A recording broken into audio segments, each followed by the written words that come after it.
Don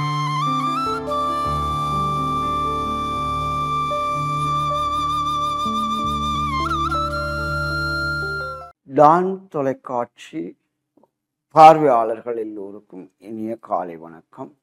இன்றைய காலை பொழுதிலே தங்கள் முயற்சிகளை எடுப்பதற்கு ஆயத்தமாக இருக்கின்ற இந்த வேளையில் நாம் சிந்திக்க வேண்டிய சில துளிகளை உள்ளத்தில் இருத்தி பயணிப்பதால் நன்மை அடைய முடியும் என்ற நோக்கிலே தன்னடக்கம் என்ற போர்வையில் தங்கள் உள்ளடக்கத்தையும் மூடி வைக்கக்கூடாது என்ற தலைப்பில் தன் திறனாற்றல் ஆளுமையை குறைச்சி சொல்வதாக கூறி உண்மை தகுதியையும் குறைத்து சொல்லக்கூடாது என்பதை விளக்க விரும்புகிறேன்.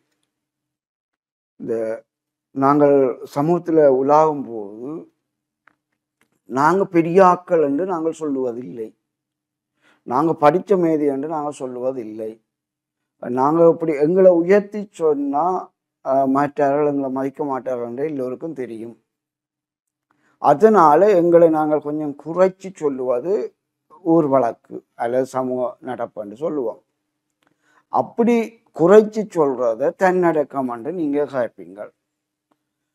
அவையடக்கம் என்று அவையோர் வியந்து அமைதியாக இருக்கும் வண்ணத்தில் உங்கள் திறமை புலமைகளை புலமையால் வெளிப்படுத்தி கொண்டு நான் அப்படி பெருசாக ஒன்றுமில்லை, அங்கே அவையவையை கேட்டு பொறுக்கி அதை எப்படி தகவலை திரட்டி சொல்ல வந்தேன் அண்டு உங்களை குறைச்சி சொல்லுவதனால அவை திகைத்து போய் அடங்கி இருக்கும் அவையடக்கம் என்று சொல்லுவோம். இந்த உளப்பாங்கிலே நாங்கள் எங்களை எவ்வளவு தூரம் குறைச்சி கொண்டு போகலாம், எங்களை எவ்வளவு தூரம் குறைச்சி காட்டுவதனால் மாற்றார் எங்களை எவ்வாறு மதிப்பிட போகின்றனர் என்ற சிந்தனை வரும்.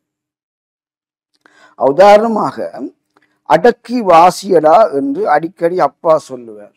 அதாவது பலரும் பத்தும் தெரியும் என புழுவக்கூடாது, உன்னால் முடிந்ததை மட்டும், அதாவது உனது உண்மை தகுதியை உண்மையாகவே சொன்னால் போதும். இது அப்பா அம்மா பிள்ளைகளுக்கு சொல்லுவார். எங்களுக்கும் அப்படித்தான் எனது அப்பா அம்மா சொன்னது உங்களோட வீட்டிலையும் சொல்லுவார். அடுத்து இன்னொன்று பார்ப்போம்.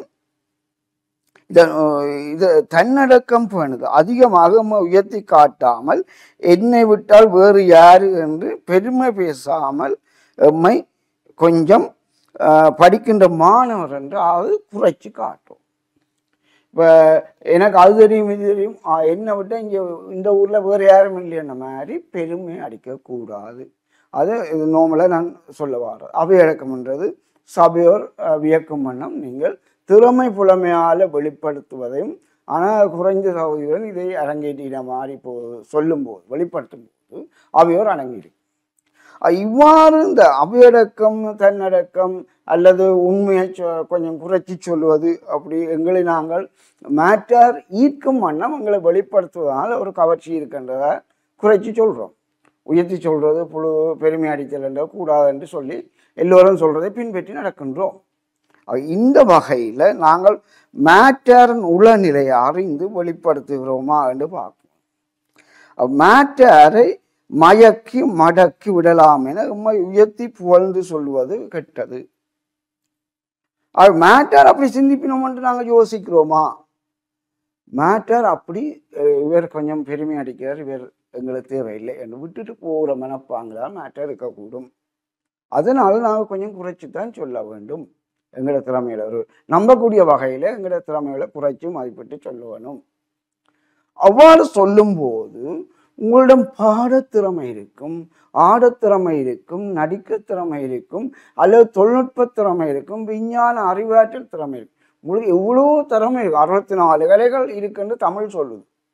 உங்களுக்கு எவ்வளோ திறமைகள் இருக்கும். நாங்கள் 10ஆம் வகுப்பு வரையும் படித்தோம், 12ஆம் வகுப்பு வரையும் படித்தோம், அல்லது BA வரையும் படித்தோம். அது அடிப்படை தகுதி. உங்களுடைய கலைத்திறமைகளை கொஞ்சம் பகிர வேண்டும். உங்களோட விசேட திறமைகள், எக்ஸ்ட்ரா ஆர்டினரி குவாலிட்டி, சிறப்பு திறமைகளை கொஞ்சம் வெளிப்படுத்த வேண்டும். அவை எங்களை குறைச்சி மதிப்பிடுறது, நாங்களே எங்களை குறைச்சி காட்டுவதில் பெருமை சொல்லலாம். அதாவது மேட்டர் மதிக்கக்கூடிய, மேட்டர் ஈர்க்கக்கூடிய இருந்தாலும் உண்மையான சகல திறமைகளையும் எங்களால் வெளிப்படுத்த முடியாத போது உள்ளடக்கத்தையே நாங்கள் குறைச்சி மூடி மறைக்க வலிக்கிட்டோம் என்றால் எங்களோட முகவரியை இழக்க வேண்டிய நிலைமை வரும் என்பதை நினைவுபடுத்தி கொண்டு அவையடக்கம் தன்னடக்கம் எல்லாம் தேவை. ஆனால் உள்ளடக்கத்தை உண்மையாகவே சொல்லுங்கள், குறைச்சி சொல்ல வேண்டாம். அது உங்களுக்கு நல்ல நல்ல நல்ல பெயரை ஈட்டி தரும் என்று கூறி விடைபெறுகின்றேன்.